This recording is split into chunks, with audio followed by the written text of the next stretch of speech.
Okay, welcome to Black Men Speak. I'm your co-host, the J.R. Stewart.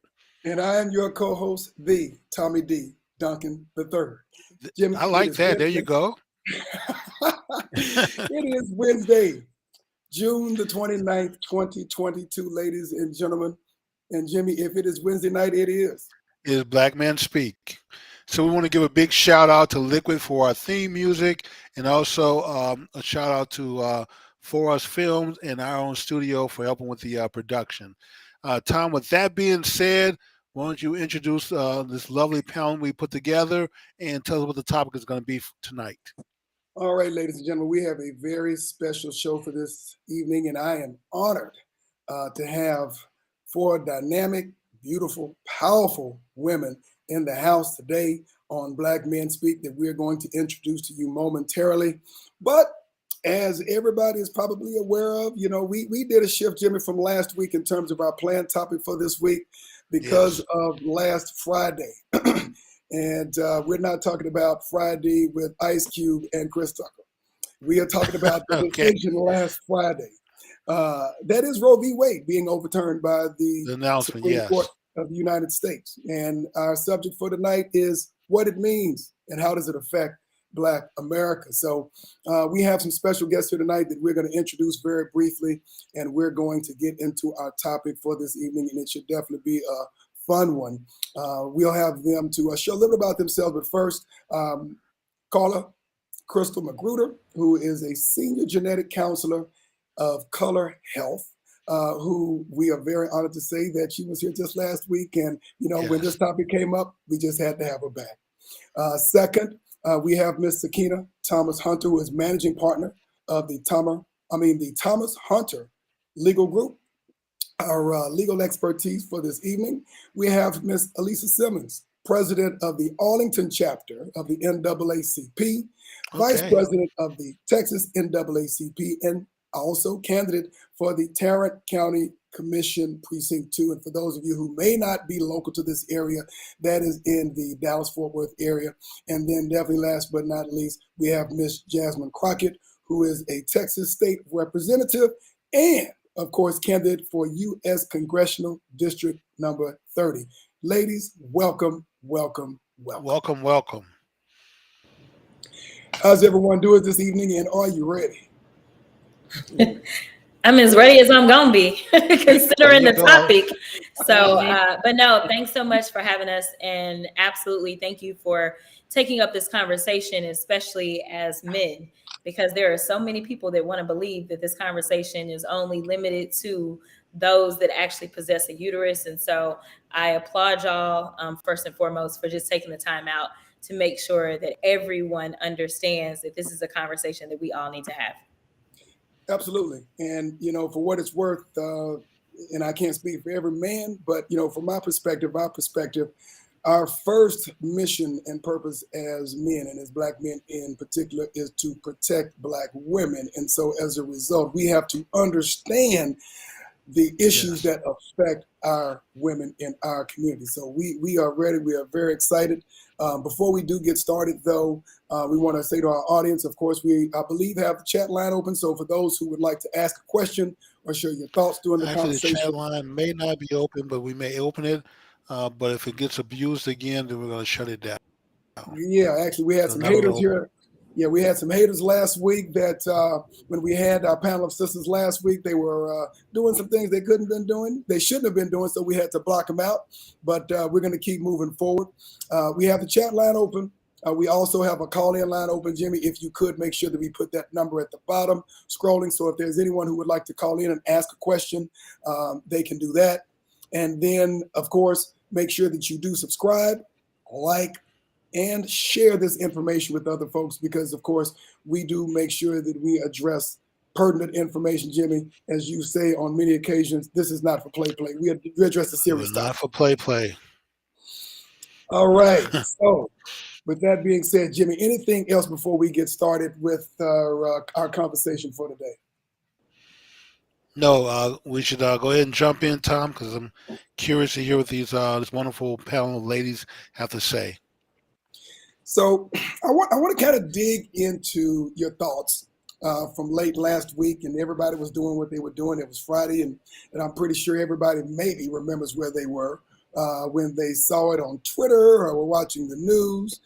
Give me your initial thoughts and reactions when you've heard that Roe v. Wade had been overturned. Good, bad, indifferent, interesting. So what? What were your initial thoughts?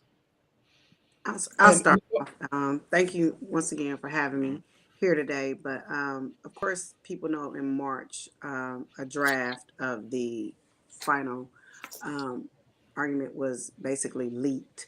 They did make some changes, but they were very minor from what the one that was already leaked. So when it came out, it was sad, but it was expected because of the leak. You had heard all these promises when the judges were being sworn in that they weren't gonna touch it, that it was gonna be that they consider Roe v. Wade the law of the land, and that they had no big ideas. And I'm speaking more of the last female justice that was actually brought in during her period, where Trump tried to just basically get her in.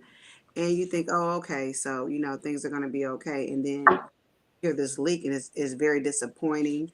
I guess Jasmine or Miss Elise could speak more on this with politics, but we do put people in the office, but they basically have said that no longer is abortion the right of an individual right of a woman in privacy, but more on that whatever state feels they want to allow so far as abortion, and that those elected officials, they will decide that, and it's no longer a right that's within the privacy of women. So yes, it was very disturbing, but at the same time, disappointment. Gotcha.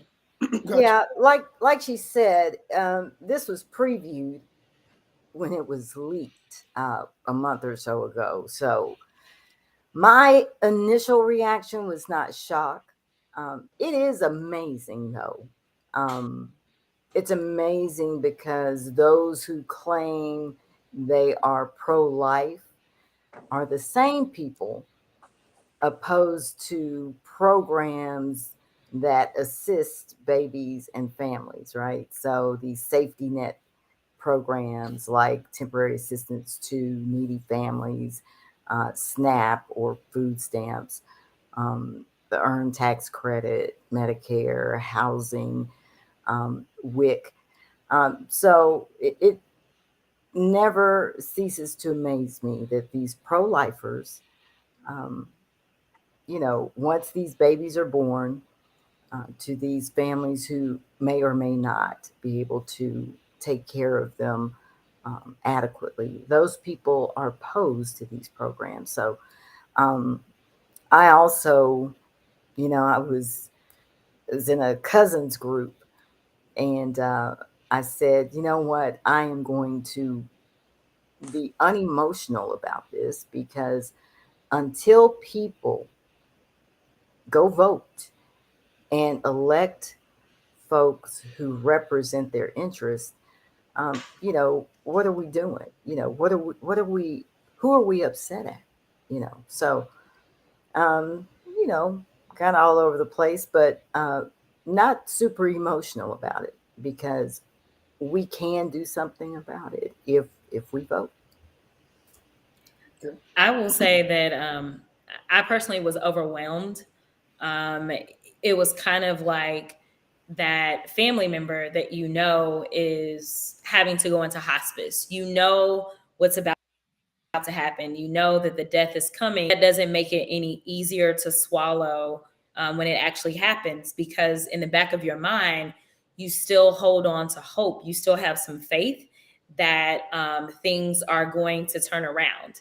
And so with me becoming the Democratic nominee and making me the presumptive new Congresswoman, new Black Congresswoman, only the fourth one from the state of Texas, it was an overwhelming feeling, because when you do get elected, people look at you and they say, all right, now I didn't put you in the office, now fix it. And I'm thinking to myself, I need a better team, right? Like my squad is like whack right now, right? Like How did we allow these people to get on the Supreme Court in the first place, right?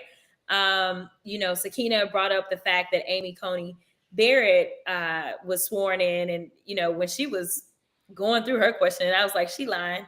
And the crazy part is that we went to the same college, and I'm like, it's amazing how two completely different minds somehow were shaped out of the same school. So for me, it's an overwhelming feeling. The inundation from concerned women has already started. I'm trying to tell people I still got 4 opponents to get over. I don't swear in until January, but I don't get to go in and kind of just be the freshman that figures out, hey, where the bathrooms are, right? Like, I don't get to do that. I go in and there is a mandate upon me, freshman or not, to get creative about how we are going to protect access. And so one of the things that I stressed when I was running is the fact that my background is not only as a lawmaker, but also as a practicing lawyer. And so there are things that I absolutely want our teams to dig into. And one of those things has to do with how we can play with interstate commerce and see if we can find some additional protections as relates to at least abortion pills under interstate commerce. Also, just kind of some of the things that AOC started digging into is, women being able to go and seek whatever care they need on federal grounds. I also have questions about, I get that y'all are saying it's not a privacy issue, but are we going to talk about HIPAA and the fact that nobody should know what's popping off in my medical records, right? Unless I waive that. So there's all these kind of complex legal issues that I really want to start digging into. And even if we can't get the legislation where we need the legislation to be, I absolutely want to help those grassroots organizations on the ground to identify women that may be interested in litigation so that we can create protections in another way. But this idea of, oh, well, they won. Well, that's not my attitude. My attitude is we got to figure out how we're going to get back on track, no matter who really is down for it. And no matter how we get there, we just got to get there. Oh, any thoughts on your end? I definitely shared that exact same sentiment of being overwhelmed and going through the emotions. I was actually pumping breast milk when that happened. And my husband called me to tell me, because I am, as a genetic counselor, I had been working with the Reproductive Justice Task Force for months, going on a year from the time that the Senate Bill 8 dropped in Texas. So Senate Bill 8 was the one that made it a civil issue where you could sue someone for aiding and abetting in a termination of pregnancy, or if you knew of someone who had actually gone through with it. The kind of bounty hunter rule is what we refer to it as. And I am a genetic counselor, like was mentioned in an introduction. Most people don't know what genetic counselors do. Genetic counselors look at your family history and personal health history to determine if we think there is a gene in the family that's causing disease and illness. We then do genetic testing for that. And then from there, depending on that result, let you know what guidelines should happen, how often you should be going to the doctor. Should you be screened for certain things earlier than normal? Should you have certain surgeries? I am in the cancer, cardio, and medicine genetics stance. However, there are several people who work in the prenatal field, and I'm boarded in that. And so working with other prenatal genetic counselors who not only have this affect them maybe personally, but from a professional level, talking about HIPAA, having conversations about how we should document things in a truthful way, but in a way that protects patients, as well as thinking about ways that you can go about and not be sued. Those were all things that we were thinking about. Sorry, I'm feeding now because hubby is gone. So taking care of business like women always do. But one of the things that I thought about, just like you said before, even though you know that a thing is coming, they've been working on just putting together language. And then when the leak happened, worked even faster to figure out our plan for if it is upheld, if it is overturned, if, like a miracle happens, like you said, as far as there being this last ditch effort of maybe somebody changed their mind, and that's really not true. Holding out for all those things. Preparing for a thing is one thing. versus when it actually happened. And I felt, and then I felt angry, and then I felt sad, not just for everyone who this impacts, because it doesn't just impact those who have uterus and those who birth babies, but also impacts other families, impacts the partners of those people, impacts kids, impacts so many different levels. And then I also got very concerned with how the conversation was going to be handled, because there is a lot of misinformation out there in regards to what a life is medically. There's a lot of misinformation out there besides what the laws are actually happening and who goes to have a termination of pregnancy. I realized that I didn't have time to rest, took the weekend, and knew that as a professional, as a genetic counselor, as someone who is also on the reproductive task force to make sure that I'm getting the word out and speaking to groups like this one, that I was going to have to work and guard my brain, guard my peace. I appreciate that from each of you. So let's kind of dig a little bit deeper into this. And, there are obviously a lot of folks who have been watching the news, getting an understanding of, what this means. And, for a certain part of the population, it may not be as significant, in terms of a certain age demographic. We look at the statistics. I think the majority of abortions are probably in the late teens and or 20s. I think if I saw it, about close to half, or a little bit over half of them. But when we dig into this, can you share with us, any one of you, more than happy, share with us is what this really means for the lay person who doesn't really understand what this means. Obviously, it's not a federal mandate anymore. It's pushed down to the states. Obviously, there are a lot of laws on the books on the states, depending on what state you're talking about. So if we're talking about someone who's everyday working mom, everyday working father, may have children, or maybe in this age bracket who really has a concern, cliff note and simplify what this really means.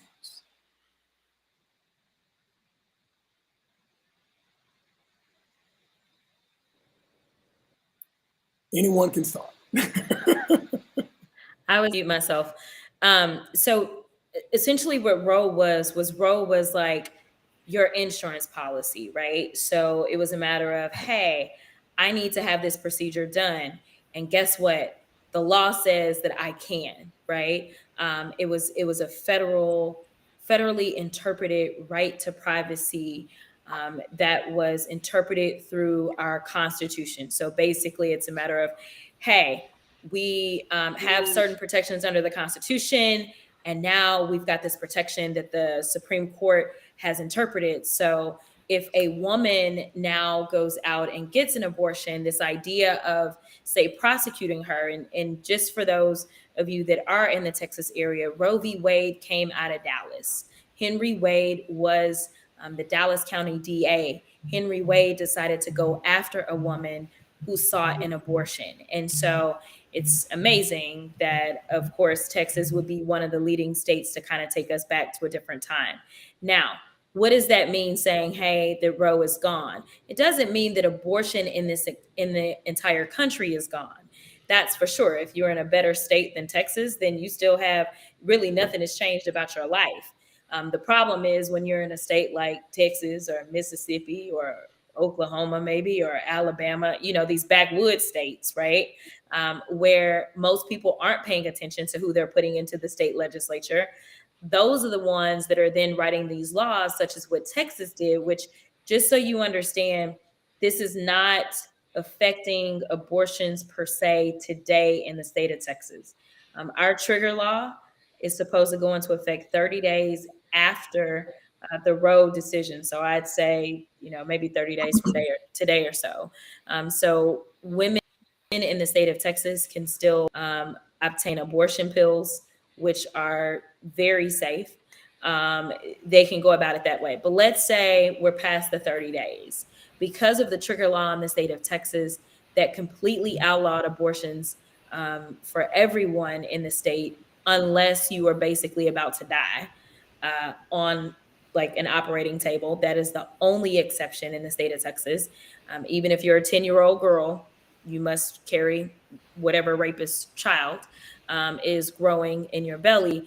And so if you decide to do anything to try to abort a fetus, then you will be punished, or you can be punished for up to 20 years in prison in the state of Texas. So every state is going to be different, but that's ours. We've decided, or they decided, that it would be a second degree felony. So this is why when you hear Ms. Simmons say things like, you've got to pay attention to the elections, now it's going to come down to, who is your DA? Do you have a DA that's taking a stance on whether or not they are going to actually go after women that seek abortions? I'm happy to say in Dallas County, their Dallas County DA has openly said everywhere that he could that he would not prosecute people. But if you one county over into Tarrant, where Ms. Simmons is, I can't necessarily say you have the same protections. So you've got to make sure that you are going out and you are voting, because now we're really getting down to the nitty gritty about who you have on your local level. They may make the difference in whether or not you go to prison over something And like so this. if I'm understanding you, I mean, it's not just state to state, it is literally county to county. Yeah, pretty much. Yeah. But I mean, it your is a good local, thing. It is a good thing for county DAs or local DAs to be selective about enforcing the law. I mean, what if you elect a racist who decides that killing a black person is not going to be punishable? So well, I mean, when you open that door of selective prosecution of the law, don't you run the risk that the selective prosecution may not be in your favor or listen, best interest? we do it all the time. That's what DAs are. I mean, most people don't understand the power that a DA has, which is why I think people started to better they started to have a better understanding in the midst of all the protests, right? Because we would see in certain counties, police go out and kill somebody and nothing happens. Other counties, you may have a DA that says, no, no, no, no, I don't care if you have a badge or not, that was against the law and I'm going to go after you. And so our DAs are the head law enforcement agents in every single county. And so that is one of the more frustrating things about a state the size of Texas that has 254 counties. You end up in these very conservative places. It's the same thing where you see, right now we've got a lot of our DA urban centers. They don't necessarily go forward on prosecuting small level marijuana cases, but you go out you can go straight up just to Collin County a lot of times, where we've got teenagers that are being prosecuted, say, for having a vape pen. They're ending up with a felony. Vape pens in Dallas County, a lot of times, if we get one of our kids with one of those, they'll throw it out. So it's important that you always pay attention, because these people have always had this great amount of power. Historically, we've not really needed to ask the question of, hey, Mr. DA, what is your stance on abortion, right? Or even sodomy? Because we have an attorney general right now who has been under felony indictment for the last 6 years or so, or however long he's been under felony indictment. They've not gone forward with prosecuting him. They just have him indicted, right? He recently said in the wake of this opinion that he wants to look at our sodomy laws now, right? So we got sodomy laws on the books. Well, for people that are members of the LGBTQ community, they may end up in some hot water depending on what county they're in. So these are real issues that we just haven't talked about, but they've always been a problem and something that we really needed to delve into a little bit more. And I would also like to say that as we were talking about selective prosecution, it's the same thing with selective access with health care.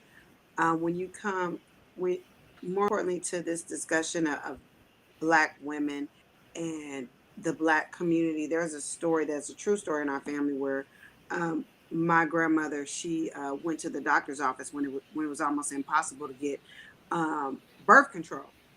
And at this time, she had just had her sixth child, and she let my aunt see her, who was about a 10-year-old girl, and she tells this story, and she said to the white physician that, I know you are giving these rich white women something to stop them from having these babies.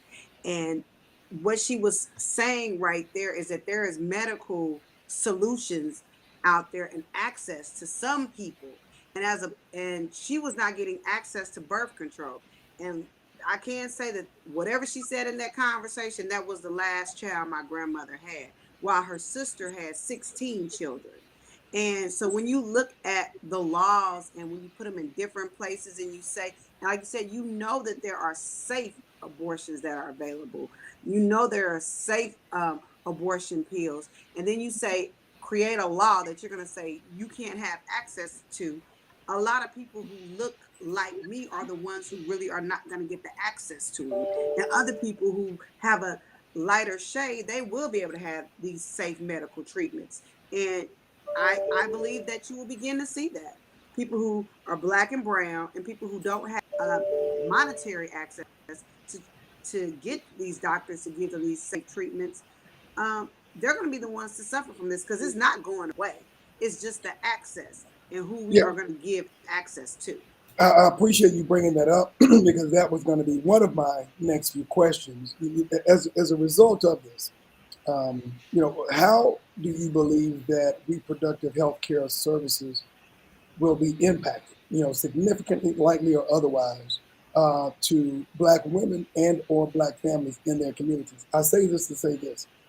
We can, talk about the left or the right, the brighter or the darker side of, let's say, something like small healthcare facilities, Planned Parenthood, and or other facilities like that that provide some degree of healthcare services in the Black communities, especially poor Black communities, in some cases rural Black communities. But the question is this: um, we know that in a lot of our urban Black communities and or brown communities, one thing unfortunately that you cannot find are hospitals that provide comprehensive care.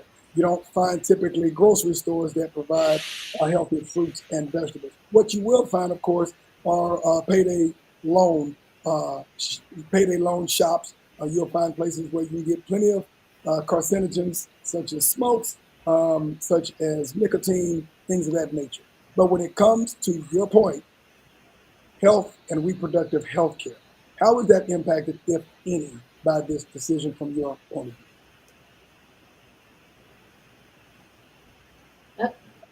I definitely believe that it's already been impacted and has been for some time, certainly from what we see. What's already been said is when you don't have access to things, that definitely limits what your options are. And having a child, of course, is a lot of work. Um, Even those who are in areas where they may have access to services, if you have access to services, but everybody else is flooding that area, then what's going to happen with that is that you're going to still be left behind. Kind of like with the vaccines, where they had them available in the Fair Park area, right, to bring them closer to the community. But it was people from outside the community who are actually being the ones who are getting that. Sorry about that. So it's already been limited with that. Additionally, I think it's going to widen the gap with the have and the have nots. If you have children and have limited resources, limited money to take care of that child, that's certainly going to limit how far you can honestly go in life. Can you own a home? Can you take that job that was across country? I think it's really going to impact the whole family. Let me ask you ladies this. Where does personal responsibility play into this? When you have two people engaging in unprotected sex, which results in a pregnancy, but it seems like we don't seem to be concerned of educating people how to be more responsible. It seems like our solution to the irresponsibility is to enable pretty much abortions on demand up to almost any point. I think Mm-mm. that's an interesting point Uh-uh. to bring up. I'm gonna So let you go, but I do I appreciate, the question that I think a lot of people have. It's just kind of like, well, you do the crime, do the time type of thing. I think it's really interesting to say that someone is so irresponsible that you should then punish them by having a child, which is the ultimate responsibility. Additionally, when it Well, comes to nobody's punishing them, Carla. This is a consequence of their decision and their action. None of us are saying, "Oh, we're going to make you have a baby." This is a result of your decision and your actions. So we shouldn't put the blame on the rest of society. You're not being punished. This is a consequence of your decision. right, so it is a punishment if you don't if you're saying that you have a way to make your own choice about how you do that, and someone Well, else I is. understand that. I'm just asking, why isn't personal responsibility pushed more to the forefront as an answer to this, as opposed to abortion being the answer and being pretty much a primary answer And we pushed and out. we and we and we got you, Jasmine. So Carla, go ahead, and then we have Jasmine. Yeah, so one thing to consider with that is not everybody is doing this as a way to, or having a termination of pregnancy, first of all, because they even want to terminate. There are medical conditions where somebody really wanted a child. I can speak to all of those as a genetic counselor, where I've had to tell women that their child is no longer viable. However, they have to keep carrying a child. They will keep growing with that child because there's no option in Texas for them to actually terminate that pregnancy with dignity, and they have to pay all those bills and everything else. Additionally, I've shared before, I am a married woman. I have resources. I have privilege, even though it don't seem like it right now because my kids are here with me. But I lost a lot of weight. I took care of my health during the pandemic, and that made my birth control like it didn't even exist. A birth control that I've had for the last 7 years. And so I have a wonderful child because of that. But that was something that was a birth control failure. And the birth control failures happen quite a bit. And the majority of women who are actually seeking termination of pregnancies are people who are already parents. These are not 15-year-olds, 16-year-olds who don't know what they're doing. Additionally, when you're talking about the menstrual cycle, when you menstruate, when a woman has a period, there are a lot of women, and there sure are a lot of men who don't know exactly how the menstruation cycle works. So you might not know when you're even ovulating, and if you're a Black woman who has a higher rate of fibroids, which means you have irregular periods, then what that can mean is that you really can't track exactly when you're going to be regular and when you're actually going to have a child. Several women can tell you about having their tubes snipped and then having the child anyway. There are other ways where you can be as responsible as you can be and still have that happen. The last thing that I will say is that there are, in the Black community, when you're talking to parents and you're saying, hey, your daughter has fibroids, she's bleeding a lot, if she gets put on a birth control pill that will regulate her periods and get her off of the pain, so many Black mothers have said that, yeah, but isn't that saying that I'm letting her have sex? There are other people in other demographics who don't look at it that way, or know that abstinence is certainly the best option, but are more realistic in giving their child birth control. So when you demonize birth control as a people and say, well, I don't want to put my child on that, but then don't offer any other real solutions, when you're talking about looking at the rate of who is having these termination of pregnancies, there are so many other factors to consider with that. And if we're going to talk about responsibility, then we should talk about, when we are dealing with teenage pregnancies, that the majority of the men who impregnate them are not teenagers themselves. There's a lot of responsibility to go around, but I don't see it as saying, well, it's a consequence of what you've done, and now I'm going to give you a human, a living, breathing person who will turn into someone. And even right now, as I'm talking to you and I'm frustrated, and this little one over here is saying she wants to go to the bathroom, if I did not have Very, resources, if I was very stressed out, adorable. a 16-hour workday, there's a lot of abuse that can happen. That's what I'm most concerned about. And Representative Crockett, I know you have something to say. Listen, and she did it so calmly with two children. I ain't got no kids, and she just handled that so beautifully. I just want to say that, there's all those circumstances that have been laid out. In fact, I went somewhere in my district to get some food, a family-owned restaurant, and one of the persons that owns this restaurant said, "When exactly are you going to DC? Because we need some help right now." And she was talking about her cousin, who literally is going through an issue right now where her cousin wants to keep the child that is growing inside of her, but the doctor has recommended termination, and doesn't believe that the child is actually going to be viable. And she is so sick right now that she has two feeding tubes inside of her because she really wants this child. If the law catches up with her, and unfortunately, if the doctor is correct and she needs to take some sort of extraordinary measure, then if she does not have the means to go to another state, she may end up passing away along with her child. Another thing that most people do not talk about is that abortions are safer than actually going through childbirth. Childbirth is a very risky thing, Yes, it period. is. And the last thing that I'm going to say, because literally Carla just kind of was all over it, is to me, it's about equal protection. And I know Sakina started hitting on this earlier, but the idea that if I say am making minimum wage, which as we know, we can't even get to $15 in the midst of all of the inflation and everything else. But if I'm basically making peanuts right now, right? And so I have sex, my condom breaks, my birth control don't work, plan B doesn't work, which I've literally known people to be in that scenario as well, where they tried to do everything that they could, but none of those things are perfect. And if you read the labels on all of them, they will tell you that they are not perfect, right?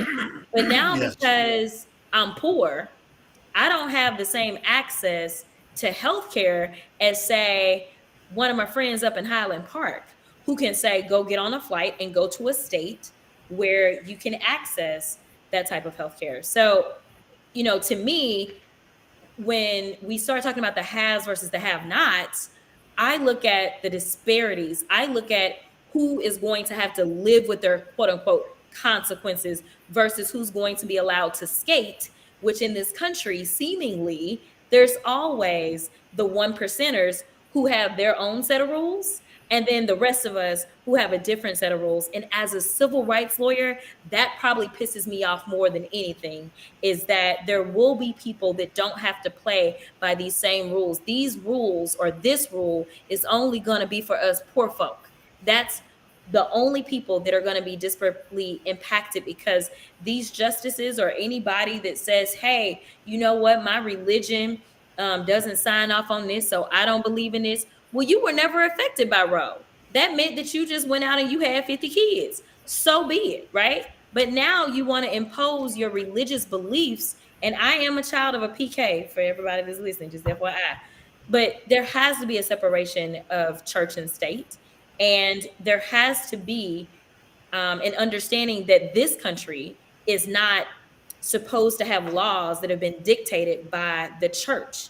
We are supposed to have laws that apply to everyone equally. And to me, this is just an extreme inequity. Um, both Very interesting. Rep Crockett and Carla laid that out perfectly. But I want to kind of expand just a tad on what Rep Crockett just mentioned. And I will submit that there is also a different set of rules for men and women. People are, especially with regard to personal responsibility, which I think was your question. People are so focused on reproductive rights for women, but fail to realize that men contribute to the situation. So this is your show, so I won't ask you that question because you're the No, you're interviewer. free. You don't have to And hold back anything on this show. yeah, Go ahead and speak. yeah, and so there's a different set of rules for men. Yes, there are. This is a intercourse situation, and two people are engaging, but when they become pregnant, uh, where's their personal responsibility? So that we have to have that discussion too.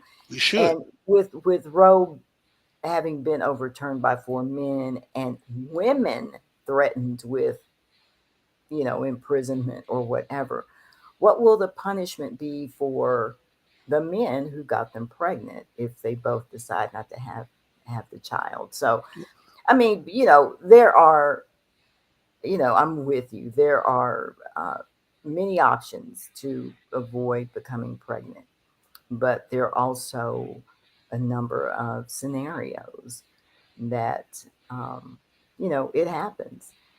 Also, we need to talking about different set of rules, recognize that the women's rights movement was led by and represented middle class and wealthy white women.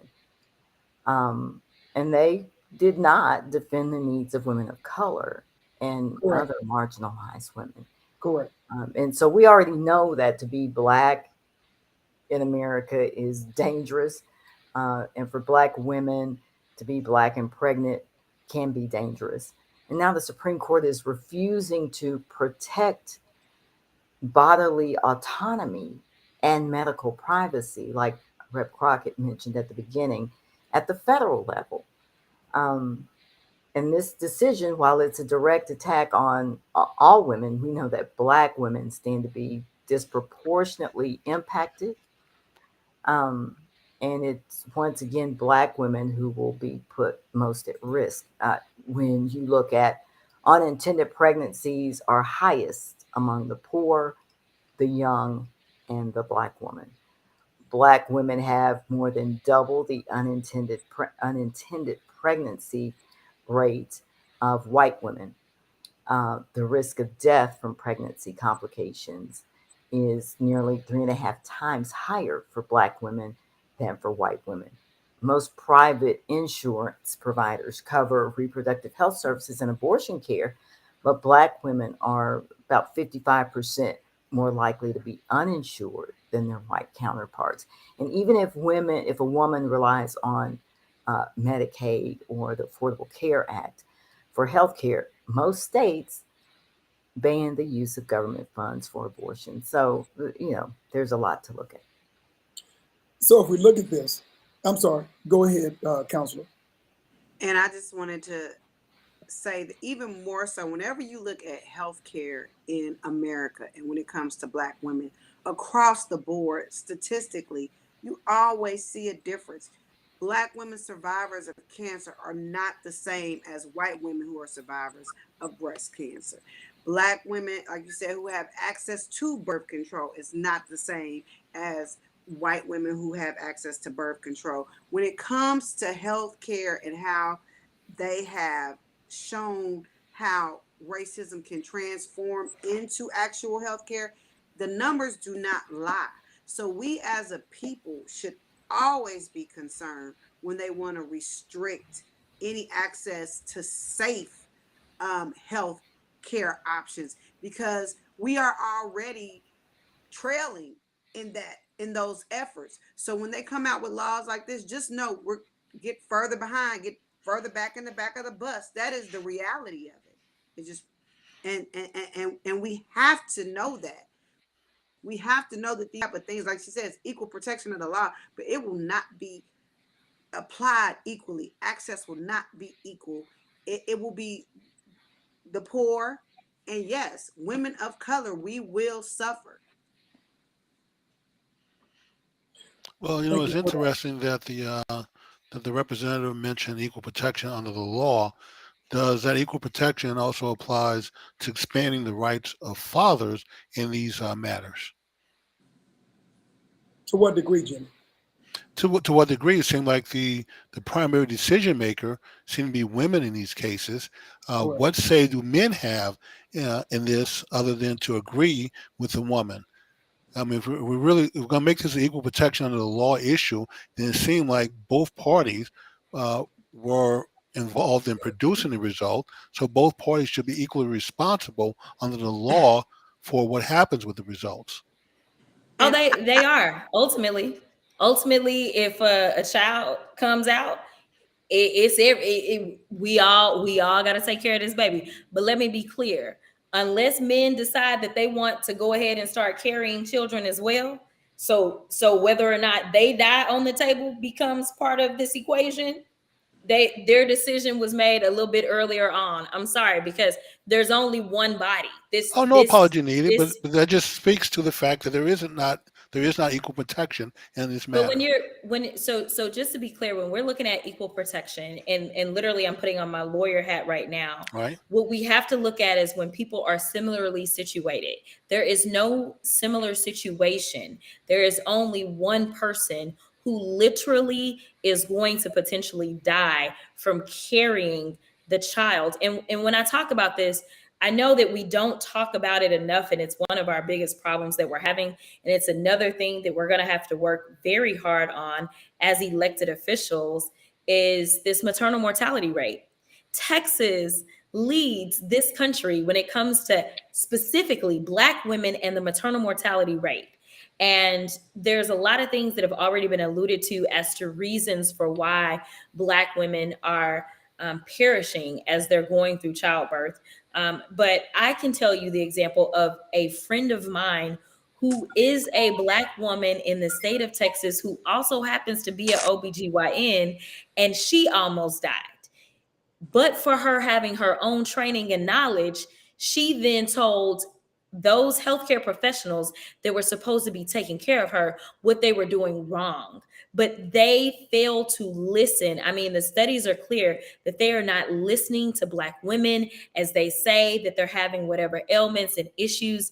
And so Black women are dying at an alarming rate. This past session in the Texas House, we moved to expand access to healthcare after a woman has given birth, because they are struggling and they are suffering at that level too. So we wanted to expand Medicare or Medicaid access. And so we asked for 12 months. Right now, the state of Texas only gives you 2 months, even though they're so pro-life and they want all these babies. They give new mamas 2 months. And so we pushed for 12 months. The Texas Senate, being who they are, wonderful racist folk that they like to be over there sometimes, they were like, no. If y'all want something, then y'all got to take this little 6 months. So we took the little 6 months. They gave us crumbs, right? But this is the same session. And honestly, you know why we got the little 6 months we got? Because somebody got in their ear and started going in on them and was like, wait a minute now. Y'all are saying that y'all want to make sure we have less abortions in the state of Texas, but y'all don't want these mamas to be able to survive after they give birth, right? So it was because it was at the same time. And so there were some backdoor conversations like make it make sense. And so we got the 6 months, which, like I say, is nothing but crumbs. But unless you are potentially going to risk your life, and I mean, we have someone that works in this profession that can tell you that not only just the genetics of what may be going on with this child, but even the genetics of a woman. A lot of times a woman doesn't even know her ability to carry a child until she becomes pregnant. That's when she first But learns. that issue was debated. I mean, most of the abortion ban laws that states have on the books were passed back in the 1800s. And during the 1800s, you're correct. The number one killer of women was giving birth. The reason women sought abortions back then was because they were afraid of dying. But even And with that debate being decided, most of the country still decided to ban abortions at that time, which is why you have a lot of laws that are still in the books. Even a liberal state like New York discovered all and of a sudden that they have an abortion ban law on the books that was passed back in the 1800s. So it and seems right like we're now going back to now fighting this issue. I mean, is this really a fear of death issue, or that just another income and career and other things that would impose on your life if you have a child or raising a child? I mean, are those really legitimate concerns and arguments for abortion? I honestly don't think that anyone has the right to determine what is legitimate and what is not, considering the fact that it is a personal healthcare decision. I don't think anybody should have to justify why they decided to do whatever it is that they decided to do, because under any other circumstances, I don't have to tell somebody, number one, that I have cancer, number two, why I decided for whatever treatment I decided for or whatnot.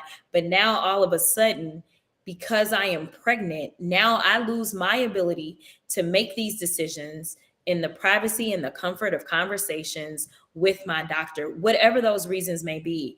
And Miss Sakina knows this as well. We do criminal law. I literally have also had children that have been impregnated by some random rapist, right? Whether it was a family member, friend, whomever.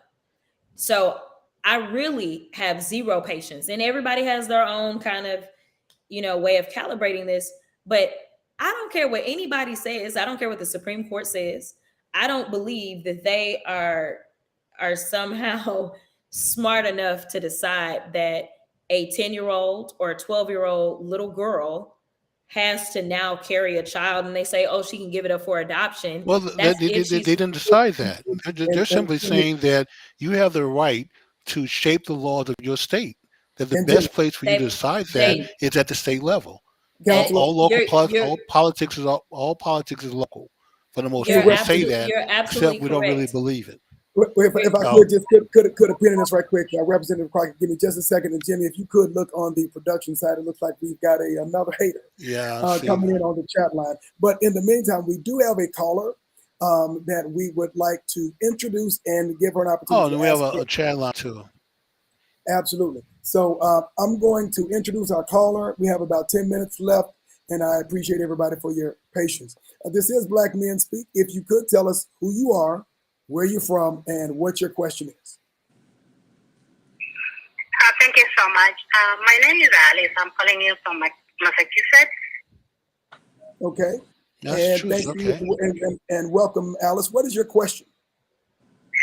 So, great discussion, by the way. I had some comments to make. Stuart, you had a question about equal protection for men, especially when the lady becomes pregnant. And I think one thing we probably do not want to ignore is the fact that most of the time when ladies become pregnant, especially if they're not married, the men run away. So if a man runs away, what kind of equal protection are we talking about? So that's just something to consider as well. The other thing that I think we may also don't want to ignore is what results in abortion. It's not just two people having fun and then somebody getting pregnant. Sometimes a child is made pregnant, a child whose reproductive system is not developed enough to even carry a pregnancy. And so the doctor decides that this child cannot carry the pregnancy. And so in Texas, it seems that child is going to be called to carry the pregnancy, irrespective of the risks. Incest, we're not even talking about that. And then there's one major thing that I think we're ignoring here. Why do people who sometime along the line, get pregnant? Why do they have to decide on abortion right now? That's something that the society has to address. Childcare is so expensive, and most of the time, men, or whoever, it's the woman who suffers most. Child support does not raise the child. We all know that. And Gotcha. even who had a child know that it doesn't matter how much child support you pay. The child wakes up at night, needs to be taken to the hospital. It interferes with your job tomorrow. You go to the job late. You go to the job, you're sleepy. You're tired. You lose your career. So the society has to say, why are people who actually want children having an abortion? That's one part that's not being discussed. And Caller, if we could, in the interest of time, do you have any specific questions for any of our panelists? And then we'll close this out because we are very short on time. Any specific questions for any of the panelists? No, it was just a comment. So thank you so much. I'm sorry for taking so much of your time. No, you're fine. You're great. Thank you. And also, Tom Mackey Samuel had a comment. So we want to make sure we address that before we run out of time. Could you also address how the end of Roe v. Wade will impact men? Child support rates will increase substantially for non-custodial fathers. So there are some proposals already in certain spaces to have, if this is going to be the case, where there are no protections for termination of pregnancy, and a woman is pregnant, if we are saying that this is because this is life, then child support should start when someone is pregnant. Additionally, medical bills, cost of delivery, deductible. Those are all ways for, like you said, to have that equal protection and certainly that equal dignity, I think would be a great thing to do. However, how we calculate child support is still problematic. So those are just a drop in a bucket, unless we're going to be talking about inflation and then fixing that as well. If that person has other children, that's also an issue. And I do want to Jimmy, okay, sorry about this, caller. Jimmy, yeah, we're blocking it. There we go. Thank you. I'm sorry, caller. Had to make sure we address that. And just the last thing that I want to say is just to stress again that I understand the question about, if a male wants to keep a child or not. And I know that that's something that might be hard for anyone, male or female, who hasn't carried a child, but really are not stressing it enough when we say that with the increased risk of maternal death. My sister-in-law passed away from a complication last year. She gave birth a month before me, so I was 1 week out. Still had my C-section stuff in when I went to that funeral. Amazing soul. When we're talking about risking life and limb, that really is the case when it comes to all pregnancies. And so that's why it has to be that decision of, if I'm going to sacrifice 9 months to, bring life into this world, that's why there is that say so of exactly what happens, because I can't run away even if I want to. And put on child support, that doesn't mean they have to pay it. That's always an issue. Gotcha. Jimmy, before we have everyone to give a closing statement, is there any way that you can clean up the stuff that's at the bottom of the screen?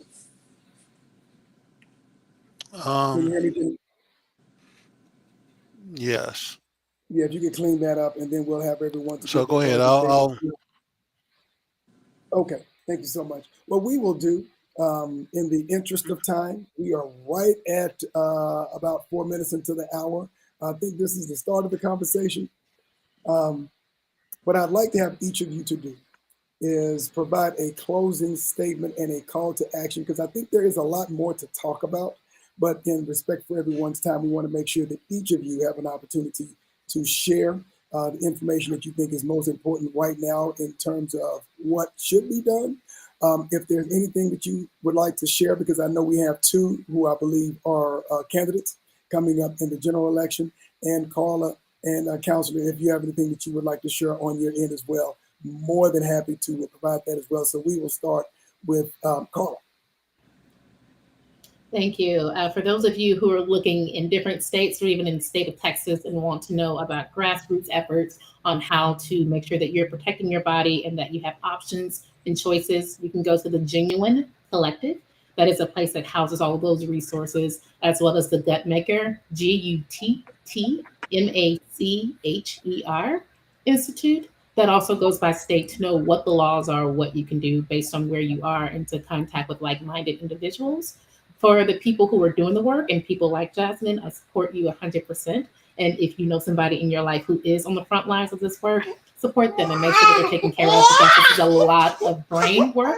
And to everyone who has children of any age, I encourage you to teach your boys and your girls about reproductive health, to teach them what a period is. It's not nasty, it's normal, so that people can know a little bit more about what ovaries are, how the system works, what pregnancy is, so that they can be better informed for all the decisions that they make in life.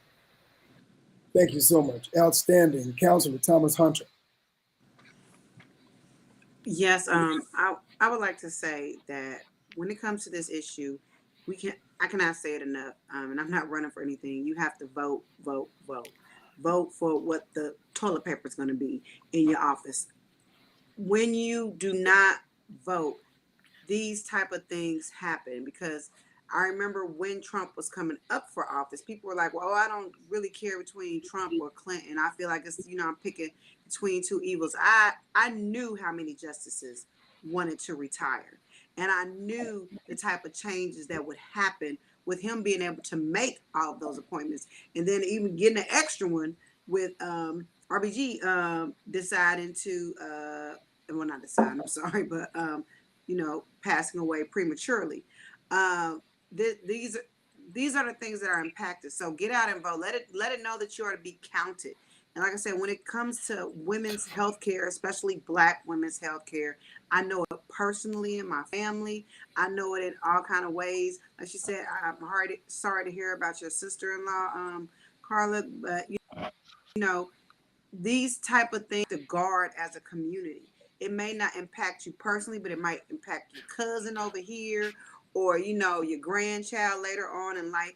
And we have to protect our health care. We have to protect our rights, and we have to know that if we don't do it, no one else will. All right, next we will have Ms. Simmons. We're talking about Roe, of course, but you have to include the other recent decisions, guns and redistricting, to understand that law seems to no longer be of concern. to these people. It's like they're making it up as they go, and it's frightening. Um, and when we talk about reproductive justice, it's about access, not necessarily choice.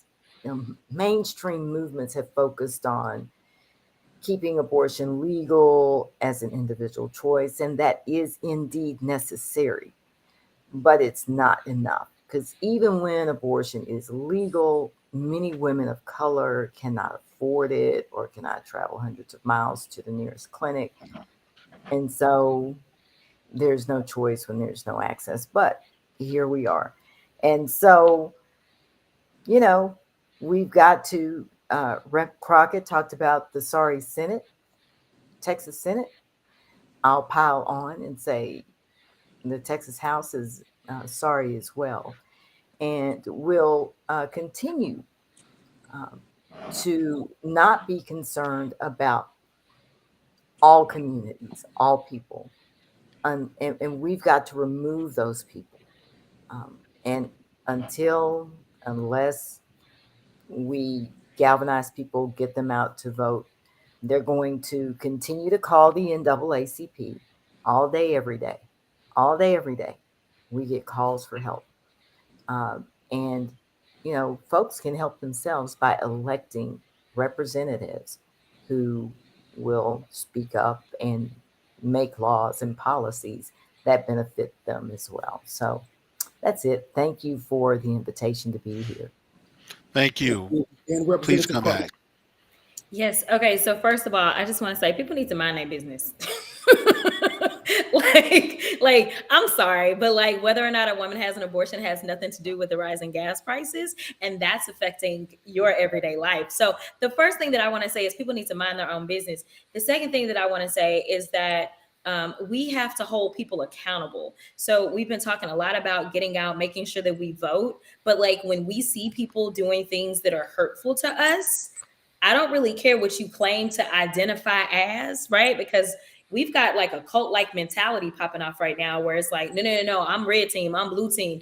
No, you need to be team you, right? So if like you're doing things that are hurting me, then maybe I need to vote for somebody else. So I think we need to break this mentality of I got to ride one team or the other, and instead really start to evaluate who these people are that say that they want to represent us. And then when they're elected, you can't just fall asleep at the wheel. You got to make sure that you are holding them accountable. You know where they stand, and make sure that you align. Finally, I just want to say that those of you that believe that this only boils down to Roe, well, I don't know if you ever heard of the poem where it talks about first they came for, and then they came for, and it's all about religion basically, right? But it's like they came for the Jews, they came for the, and then there was nobody left, right? So let me tell you, this is just the beginning. In fact, we heard from our wonderful, I'm not even gonna call him black right now, but anyway, our wonderful Supreme Court justice that decided that he wanted to say, hey, guess what? We got some other stuff we need to clear up because I ain't like those other decisions either. So let me be clear. You may not care anything about a person's right to choose. You may not care, but I promise you there is some right that you do care about.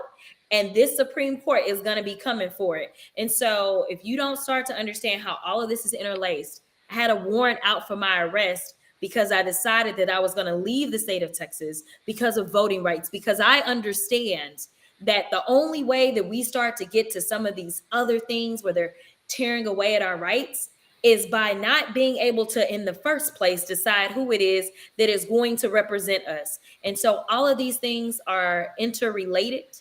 If you don't start to wake up and recognize that, whatever right it is that you do care about will be gone, and you'll say, man, maybe I should have paid attention. So everybody be blessed. I am Jasmine Crockett, congressional candidate for Congressional District 30. You can find me on all social media platforms at Jasmine for Us. Congratulations. Thank you so much. You have been outstanding. You've been very, very valuable. I know our listeners will be benefiting because of this, and I pray that you all have a safe rest of the week. We will definitely have you back in the future. We thank you for your time today. Well, one closing comment, Tommy. So listen to my sisters here. I hear what you guys are saying, and so I would like to basically offer one suggestion for all those women who are doing everything possible to protect themselves and still finding themselves getting pregnant. That maybe we should have a conversation, some dialogue about being more selective about who you have sex with. If a person's not committed to you or committed to the fact that if you get pregnant, that he's going to be there and you guys can be in this together, whether you're married or not, maybe that person wouldn't be a good candidate to have sex with. Jimmy, you just opened up another 15 I know. That's why I want. That's why I want everybody to come back. Bye, That's why. Jimmy. Thank you for having us. That's why I waited till the end to make that comment because I want all of them to come back if they think about what I said with all the fear and everything. I want all y'all to come back and let's have another conversation. Right, and you have the guys on here. Right, you have the guys on here and ask them that same question. Put that same charge to them. You guys need to think about who you're having sex. Okay, thank you, Jimmy. And you can be in a loving relationship, committed relationship, and it still not be the best decision for you and your family. That's true. I agree. But the two of you made the decision together, so I agree. So we agree, Carla. Apples and oranges. That's all I was saying. Apples and apples. I know. I understand. Okay, guys, let's close the show. It is a very different conversation. Equal protection.